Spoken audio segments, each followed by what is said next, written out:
Hi, welcome back on Do It Yourself channel. Today gonna show you how to check the IMEI in your Samsung Galaxy A80. There are a few ways to check it.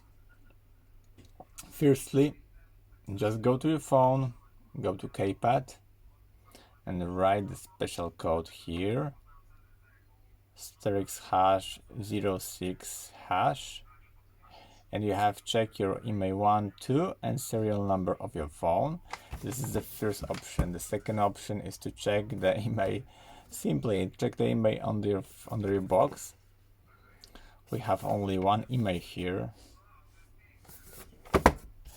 and you can go to your settings here on the down above the phone, and the IMEI option and serial gonna be placed here too.